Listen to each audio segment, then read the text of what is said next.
Hello world, today's video is gonna be a little different than usual. I have been absolutely obsessed with Natlan lately. However, this is my first time doing a guide for something that isn't Honkai Star Rail, and if it goes well, I'm thinking about branching off to Genshin Impact 2. So let me know if you'd be interested in that. Anyways, today's subject is Kinich, the Saurian hunter from the Science of the Canopy. He's a 5-star Dendro Claymore whose gameplay revolves around revolving around the opponent, all the while unleashing a barrage of attacks upon them. It's certainly one of the most unique playstyles we've seen so far, especially considering he's a Claymore unit. Without further ado, let's take a look at Kinich's skills. His normal attack is, well, normal, performing up to 3 rapid strikes. His charge attack, however, is quite unique, throwing his Claymore forward as opposed to previous Claymore charge attacks, which usually include either spinning or a flurry of attacks. Last but not least, if you are airborne due to his elemental skill, you can perform a normal attack mid-air before landing, giving you a little bit of extra airtime. Kinich's elemental skill, Canopy Hunter Riding High, allows him to deploy a grappling hook and activate Night Soul's Blessing with 0 Night Soul points when a nearby target is within reach. If no targets are nearby, Kinich fires the hook forward to swing through the air, reducing the cooldown of this skill by 60%. During the 10-second duration of Night Soul's Blessing, Kinich regenerates 2 Night Soul points per second. This state allows Kinich to perform powerful loop shots on the grapple target whenever you press the normal attack button, dealing Night Soul aligned Dendro damage and generating additional Night Soul points. When his Night Soul points reach the maximum, he can recast his skill, consuming all points in order to perform a Scale Spiker Cannon Shot, dealing devastating Dendro damage. This state also creates a blind spot near the opponent, generating extra Night Soul points whenever Kinich enters it, and if the grapple connection were to fail, a normal attack will allow him to re-establish it with a new target. And finally, Kinich's ultimate, Hail to the Almighty Dragon Lord, summons Kuhula Hau to deal Night Soul aligned AoE Dendro damage. A Hau will remain on the battlefield for 15 seconds, during which he will unleash his Dragon Breath, dealing Night Soul aligned AoE Dendro damage. If Kinich is in Night Soul's Blessing, this skill's duration is extended by 1.7 seconds. Up next is Kinich's passive skills, starting with Swift Envoy, which marks nearby resources unique to Natlan on your minimap, as well as increasing your movement speed by 15% for 10 seconds after harvesting an item as long as you're in an area with phlogiston mechanics within Natlan. Night Realm's gift, repaid in full, is quite complex, so listen up. When Kinich is airborne after using his elemental skill, he can consume 10 phlogiston points to recast his elemental skill. In an area with phlogiston mechanics within Natlan, he can activate Night Soul Transmission Kinich while sprinting, moving due to talents, or in mid-air. This activation allows Kinich to either fire a grappling hook and an interactive Coil Grass Sigil, use his elemental skill to move towards nearby opponents, or swing towards the closest valid Coil Grass Sigil. Night Soul Transmission has a 10-second cooldown and can be triggered by any party member. Additionally, interacting with Coil Grass Sigils or Yumkasaurus' items changes his elemental skill to Yumkasaurus Mimesis, allowing these interactions without triggering a cooldown. The price of Desolation is crucial when it comes to building Kinich's team, as while he is in the Night Soul's Blessing state, opponents hit by his elemental skill will enter the Desolation state, which causes them to restore 7 Night Soul points to him when affected by burning or burgeon reaction damage, with this restoration occurring every 0.8 seconds, and the Desolation state will last until the current instance of Kinich's Night Soul Blessing ends. And finally, Flame Spirit Pact gives Kinich 1 stack of Hunter's Experience after a party member triggers Night Soul Burst, lasting 15 seconds and stacking up to 2 times. The next time Kinich fires a Scale Spiker Cannon Shot, all stacks are consumed, with each stack increasing the skill's damage by 320% of Kinich's attack. Let's quickly go over Kinich's constellations. His first constellation, Parrot's Peak, increases his movement speed after using a Scale's mid-air swing by 30% for 6 seconds, and also increases Scale Spiker Cannon's crit damage by 100%. Tiger Beetle's Palm, his second constellation, decreases opponent's Dendro Rest by 30% for 6 seconds after getting hit by Kinich's elemental skill, and also buffs the first Scale Spiker Cannon shot, doubling its damage and increasing its AoE. His third constellation increases his elemental skills level by 3, making its maximum level 15. His fourth constellation restores 5 energy after using loop shots or after firing Scale Spiker Cannon, with a 2.8 second cooldown.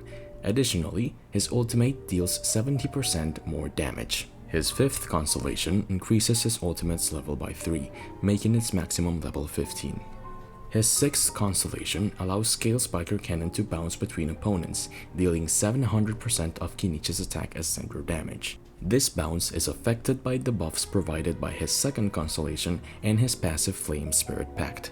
Now that we've gone over his kit, here's how to build him, starting with weapons. Naturally, Kinich's best in slot is his signature weapon, Fang of the Mountain King, giving him a stack of Canopy's favor whenever he hits an opponent with his elemental skill, up to once every 0.5 seconds.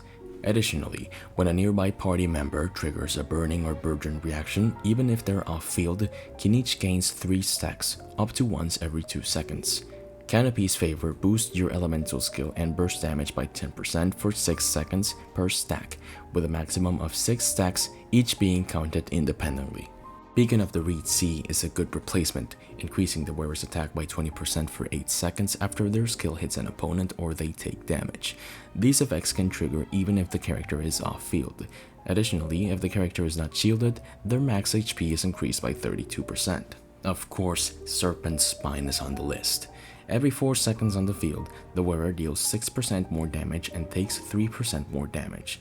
This effect can stack up to 5 times and persists if the character leaves the field, but each stack decreases by 1 when the character takes damage. After that, Verdict can be great on Kinich, increasing attack by 20%, but if you slot in a Geo unit in Kinich's team, also increases his elemental skill damage by upwards of 36% whenever he picks up a crystallized shard. Redhorn Stone Thresher is also decent, increasing defense by 28% and also increasing normal attack and charge attack damage by 40% of the character's defense.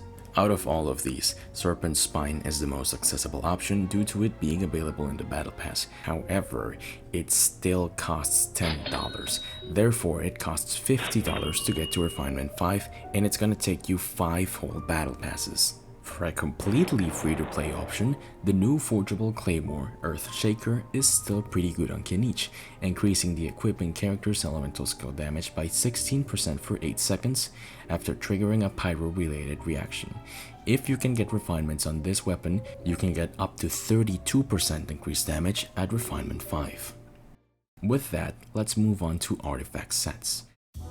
Kinich's best in slot by far is Obsidian Codex, increasing his damage by 15% whenever he's in Night Soul's Blessing and giving him 40% crit rate for 6 seconds after consuming 1 Night Soul point, triggering up to once per second. Considering Kinich's playstyle, these passives are practically permanent and crucial to maximize your damage. If you haven't gotten the chance to farm this set yet, Deep Wood Memories is a decent replacement if no one else on his team is using it, increasing Dendro damage bonus by 15% and reducing opponent's Dendro rest by 30% for 8 seconds after getting hit by either your elemental skill or burst. Unfinished Reverie gives 18% attack and a damage boost whenever burning opponents are present, but now it only go for this set if you have already farmed it and have good substats. Otherwise, the previous ones are much better. And finally, Machchasse Hunter increases normal and charge attack damage by 15% and increases crit rate whenever your HP increases or decreases. Not a bad choice if you're running Kinich with Furina. It's also important to note that this set is available to Strongbox from 5.0 onwards. As for your stats, go for an attack percent Sense, Dendro damage Goblet, and crit Circlet as needed. Preferred substats are crit rate or damage, followed by attack percent, then energy recharge. Kinich's Ascension stat is crit damage, so you're most likely gonna have to focus on crit rate instead, aiming for around 50 to 60% if you're using Obsidian Codex. Its massive crit rate boost puts stat rate at 90 or 100 respectively, and anything above 200 is great crit damage, but a little below that won't hurt. It's important not to sacrifice attack for the sake of crit, as a piece with little crit value and 2 attack substats is much more valuable than a piece with high crit value but double defense substats. Let's take a look at Kinich's best teams. Given the importance of burning thanks to his talent, it's only natural that his best teams revolve around that very reaction, and luckily for Kinich, Bennett just so happens to be Pyro. He is by far Kinich's best support option, being able to not only enable burning, but also buffing attack with his ultimate and noblesse oblige. All you have to do is make sure Kinich stays on Bennett's ultimate as much as possible, something that is certainly doable because of its radius. Emilie is a great sub-DPS option due to her synergy with the burning reaction, so it's not like she goes well with Kinich in particular, it's more like she goes well with the teammates Kinich wants. However, it's perfectly understandable if you don't have her or prefer something else such as Nahida, being able to buff elemental mastery, as well as providing many other effects with her skill and the fact that she prefers having deepwood memories, reducing dendro resistance for all enemies hit. For your last slot, another pyro unit works wonders, and Dia's pyro application, as well as her increase to resistance to interruption, make her a great choice. But you may also find Xiangling provides an even better pyro application, being able to hit with her ultimate easily as long as Kinich is within range, as well as buffing attack with her 4th ascension passive. Furthermore, you can place Kachina here as well, due to how good Scroll of the Hero of Cinder City is, but keep in mind this artifact set will only buff your pyro damage, not your dendro. You may also pair Kinich with Xingqiu, Yelan, and Thoma, creating a great Burgeon team that is still able to trigger his talent. A good replacement for either Hydro units is Furina, especially if you plan on equipping Marchassé Hunter on Kinich. However, Thoma is indispensable on any Burgeon team, so no replacements there. A Burn Babe team is also possible with Furina accompanied by Xiangling and Bennett, allowing Furina to vape her hits while also applying enough pyro on the enemy for Kinich to burn them. And with that, you know pretty much everything there is to know about Kinich. Now go and put this knowledge to good use. Thank you very much for watching. If this guide helped you, feel free to return the favor by liking and subscribing. As usual, if you have any suggestions, questions, corrections, or requests, be sure to leave a comment. I read every single one of them. Thank you once again for your patience and support, and good luck in your pulls.